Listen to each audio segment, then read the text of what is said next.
so to speak, you try and figure out how to prime the pump of information.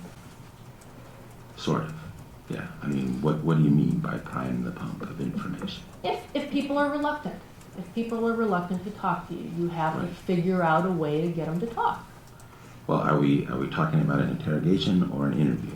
I mean, they're two separate aspects of the process. Okay, so in your mind, you need to interview before you interrogate. Correct. Always? Usually, Usually. yeah. I mean, it's always good to get some information in a non-confrontational situation before diving in to an interrogation. It's just, you never know what will happen in an interrogation. Someone may just stop talking to you. So it's better to start out with a non-confrontational interview, get as much information as you can from this individual, and then decide if you need to follow up and get more information before you try an interrogation, or you move into it immediately. So It just kind of depends. So the concern is that they might stop talking to you. Yes. And so if there is a sense that this might be a person of that inkling or that inclination, then you try and soft sell it, build rapport, that sort of thing. Well, you try to do that with everybody you talk to. You want people to talk. You want people to give you information. You don't want to scare them off or convince them too early on that they shouldn't talk to you. You've interrogated young suspects, right? Yes. Do you recall a young woman named Rochelle Waterman? Yes. And the interrogation that you conducted of Miss Waterman was, so to speak, very aggressive. Well, bear in mind that she was interviewed twice before over a period of a week, and then the third contact with her was an interrogation, by which time we had, she admitted to us to lying to us in the second interview about a number of things. So we were, expecting that she wasn't going to be forthcoming. But yes, it was an interrogation the third time we talked to her. And one of the things that was particularly relevant to you was the lying. She had lied in the past, yes. Right. And that's, as an investigator, that's a pretty strong indicator to you that somebody's got something to hide. Usually, yes. And so that's one of the ways that you go at a suspect who has lied to you. What do you mean by go at them? Interrogate. You become a little... You obviously use what you know when you're talking to somebody, when you're interrogating somebody, and you'll confront them with it. So look, you lied to us about this in the past. Why should I believe you, what you're saying to me now? That would be a method.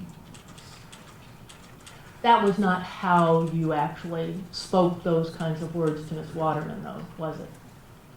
Well, it's been a while, so I don't remember exactly how it flowed, but we interrogated her. And to the point where she was weeping openly. Your Honor, what's the relevance of this question, please? Your response? The detective or the investigator has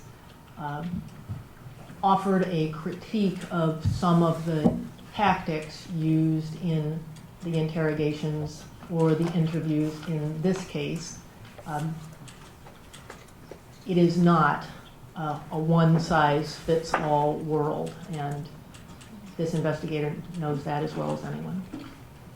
So you're offering this to show that what? To impeach to impeach the direct that he would have approached these interviews or interrogations differently. The interrogations or interviews of the witnesses related to this case? Yes. Right. Overruled. Ms. Waterman was openly weeping during your interrogation, was she not? Yeah, but I think she was faking it first, but that's my perception of it. Absolutely, and so you weren't buying it, were you? No, And when you're not buying it as an investigator, you hone in on what you think is the fraud, don't you? yes, Okay, and you would advise any investigator who thinks that they are being lied to hone in on the lie. not on the initial interview, no. Oh, not on the initial interview. Okay. You would wait time. Well, they're 3 hours into this interview. They have no physical evidence to tie Vent to this crime scene or to Hartman, and they're engaging in interrogation tactics. And their tactics are more of a acid test approach, not a information gathering kind of interview. Okay. Yeah, there's nothing wrong with being firm and certain about an interrogation if somebody you believe is lying, but you got to have some ammo in your can before you do that. You have to have some knowledge of the case to be certain of it. And so that's why when Detective Ring comes back for the second interview, he starts out with a pretty soft interview about, you've been lying to us about Mike Williams and James Ludecker. Yes, he confronts him with those people, yes. He does it fairly softly, doesn't he? Does it fairly softly with everybody. Is this Mr. Freeze's interview? Mr. Benson. Mr. Vance? I mean, there's no yelling or screaming in any of his interrogations with these people. I mean, he's just talking to them. In fact, he's pretty patient with them, isn't he? That's a matter of opinion. I don't think so. You don't think he was patient? No. People are swearing at him and pounding the table and... Well, I disagree. Okay. I believe he was, like I said, he was taking an acid test approach. He was just being persistent with people, with his belief that they were involved. With his belief that they were lying to him. Yes. Okay. For example, he wasn't buying that Mr. Vent couldn't remember things, was he? He wasn't, no. Okay. And so he pressed him. He what? He pressed him. Which interview are we talking about? There were 3. Second one now, or? First one. And the first one is a lot about the I don't remember stuff, right? Yes. Okay. By the second interview, Mr. Vent is admitting being involved. He's making more admissions, yes. He's making more admissions. About being in something, being in a fight, who he might have been with that night. Do you recall early on in the conversation, that second conversation, Mr. Vent saying, I'm not really sure why it happened? I believe so, yes. Okay. That would be at page 6 of that conversation, 000258, counsel. Do you recall that he said, I was just there, I was drunk, man? I believe that was one of his statements without being able to look at the transcript. I couldn't say for certain.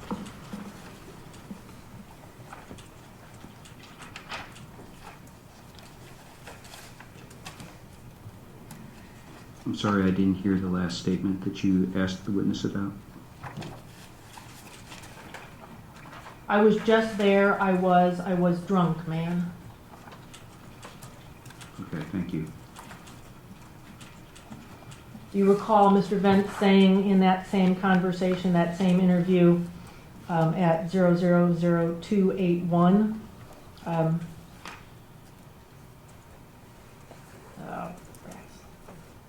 I admit being there when he got beat up, but I ran. I told you I ran. Yes. Okay.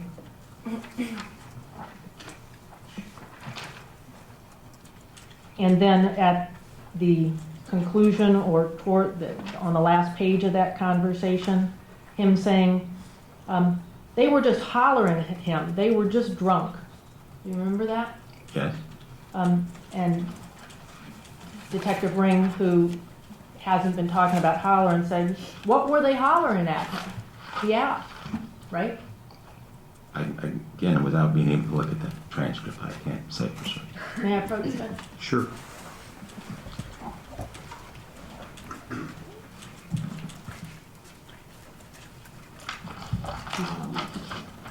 This is the second one? This is the second one. Okay. Okay, Okay, does that refresh your recollection? yes. Okay, so, when Detective Ring asked, so what were they hollering? Mr. Bent's response was they were just being rowdy, right? Yes. And what were they saying? He says something inaudible, drunk. They weren't saying nothing, they were just drunk, they were wound up. I don't know, man, I just left, right? Mhm. Is that a yes? Yes. And there is actually corroboration of that statement in the testimony of witness Melanie Durham, isn't there? That there was yelling going on? That there at was night and hollering.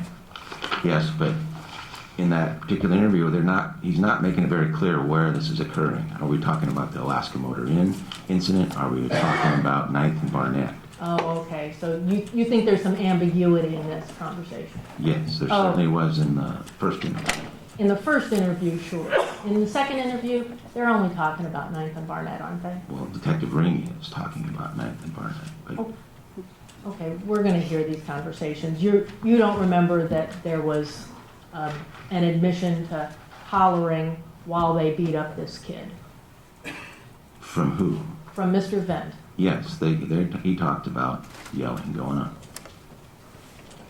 And there was corroboration of that hollering by ear witness Melanie Durham during the trials, right? Yes, She was a resident at Wicca, the shelter that was one house removed from that corner, right? yes, And she described that there was hollering, but no real words, just sort of drunken hollering, right? she couldn't distinguish any words, yes. She couldn't from the hollerers, right? Yes, She could hear words from the younger victim of the hollerers, right? yeah, I think she heard something like "help me" or something like along those lines, yes.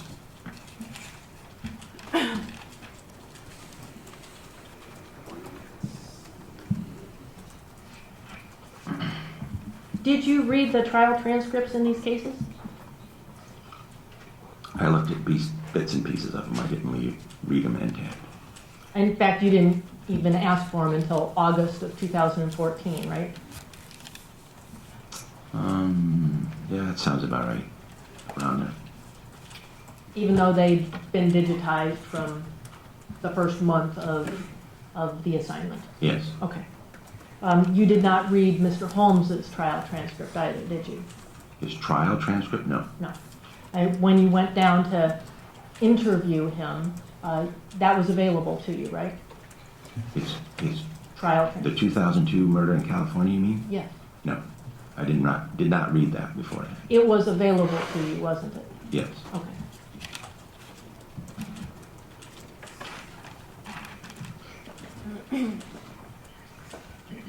You indicated that you spoke to about 50 people during the course of the investigation. around that, yes.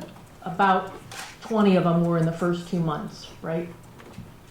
Sounds about right. Without going through the report again and checking things off, I couldn't say for absolute certain, but And, we and talked to a lot of folks. you talked to a lot of folks, 2 of you over 15 months. Yes, So if we did we can do the math ourselves. It's 1.5 people per month.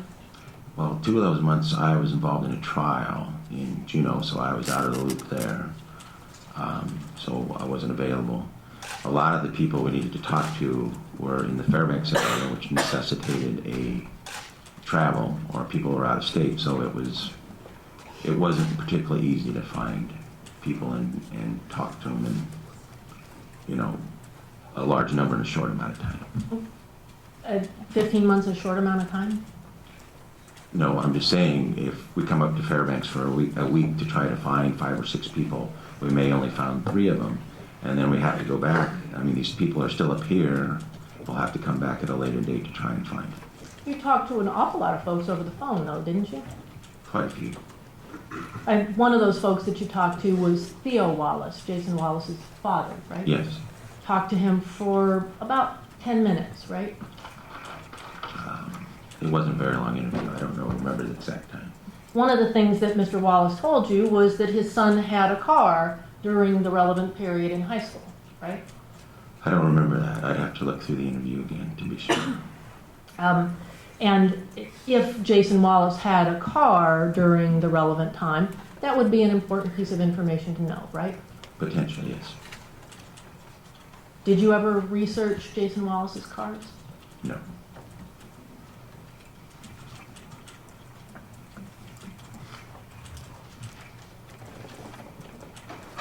Did you research Marvin Roberts' cars? His cars, Cars. plural? Or, No. okay. Do you know if he had a light gray Ford Tempo in the weeks or months before the Hartman homicide? No, I don't know that. Okay.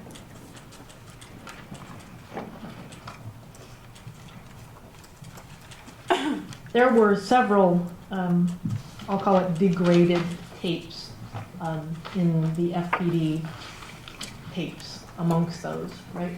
Yes. Given the passage of 16 years, did that surprise you that some of the tapes would be degraded? I mean, it's a long time for cassette tapes, yes.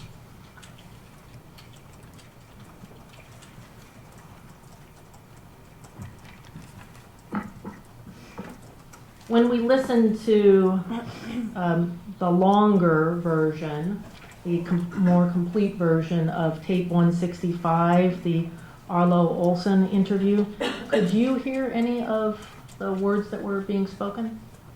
A few snippets here and there, but mostly Detective Ring.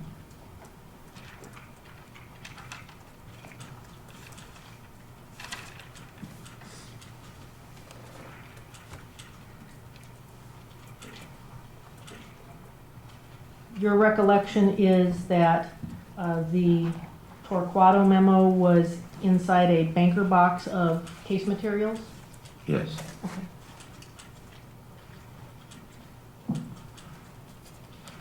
You talked a little bit about latent print examination and that there were no prints on Marvin Roberts' car except from a brother, something like that? As I recall, there was a bag full of CD cases. I think it was found in the trunk, and there was an identified print there that belonged to a relative of Mr. Roberts. I thought I heard you say that there were no identified prints in the car. Is that correct? In the passenger compartment of the car? My recollection is no, they did not identify anybody. There were no identified prints in the car. There was I think there might have been one unidentified one. One unidentified one? Yes, it did not come back to Roberts P's freezer vent. So you think that the rest of the fingerprints were identified? How many fingerprints do you recall? Let me back up one more step. Mm-hmm. Who's Turner Pippin? He works for the State Crime Lab. What was his job in the original 1997 investigation? He and another person from the crime lab, Alice Ficcaro, processed Robert's car. So they came up to Fairbanks from Anchorage to conduct that part of the crime scene investigation, so to speak. Yes, they processed the car. And in order to do that, they had to have a search warrant to process the car, right? Yes. And in a search warrant, only those things which the court authorizes can be seized out of the car, right? Correct. And in this case, you said, I think on direct testimony, that there were some things that were left in the car that hadn't been seized, right? Yes. It sounded like you were being a little bit judgmental, that they should have seized but didn't seize type of stuff.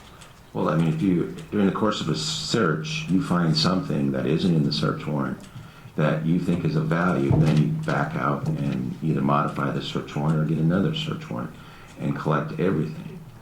And did Turner Pippin or Alice Vaccaro do that? It's not their job to get search warrants. It's I believe Detective Brown was overseeing them during the search of the car. You weren't there, right? No, And do you recollect whether Turner Pippin had unidentified prints in this car? I'd have to look at the report to make sure, absolutely certain, but as I recall, none of the prints found in the car came back to the Ford. Even though it was Marvin Roberts' car? Correct.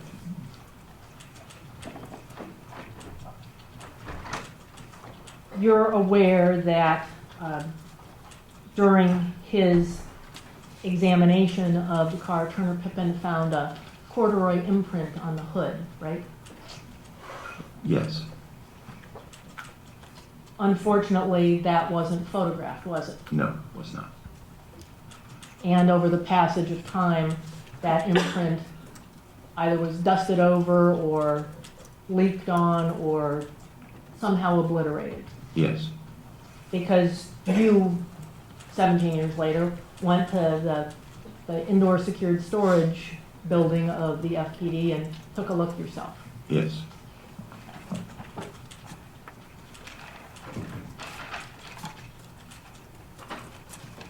Can you remind the court what kind of pants John Hartman was wearing the night that he was assaulted? Those blue corduroy pants. And those blue corduroy pants ended up having a significant dust scuff on one of the hips, didn't it? Yeah, there was dust on them.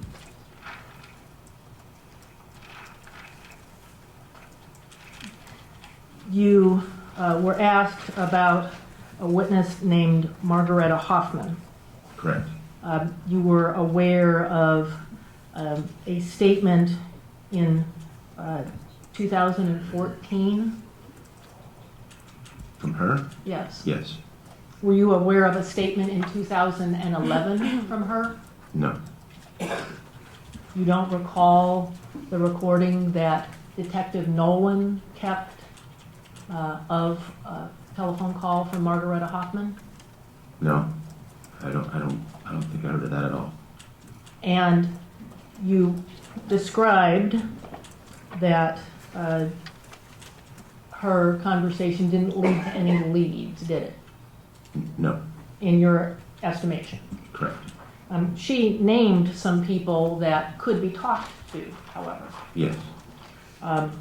including Mr. Roberts' mother, Yes. stepdad, Yes. uncle. Correct.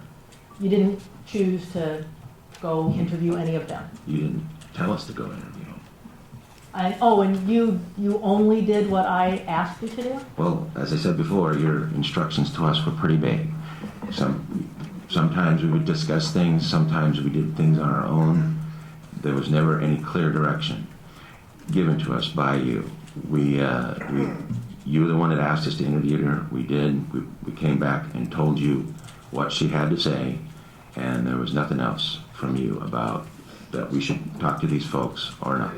Did you suggest that these folks be talked to? Do you? No. No. Veronica Solomon, you had some leads with regard to Veronica Solomon too, didn't you? In terms of what the information she gave us? Yes. And what do you mean by leads? I mean, You could have checked the cab sheets, for example. in terms of, I thought that had been done already by FPD about where she was or where the cabs were that night. But I didn't do it, no. No, you didn't go look at the cab sheets, even though the cab sheets are part of the original evidence in the case, right? Yes. And apparently, you discounted her description of where the car was parked at the corner, the northwest corner of 9th and Barnett. What do you mean by discounted? I'm sure she saw what she saw, but whether or not this is related to the assault on Hartman remains to be seen. And one of the ways to determine whether she was at that location on that night might have been to double check her cab sheets, right? Well, I mean, it would kind of show fares. I mean, it wouldn't show for certain what time she drove by the intersection of 9th and Barnett on that night, but it would certainly show that she picked up somebody and dropped them someplace else that time, but it wouldn't show the exact time she passed through that area.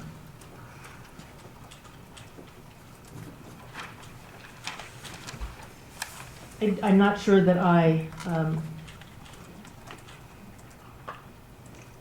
Investigator Dahlke is the person who did the first re-search of Mr. Roberts' car, right? Yes. The what search? The second search, I called it the re-dash search.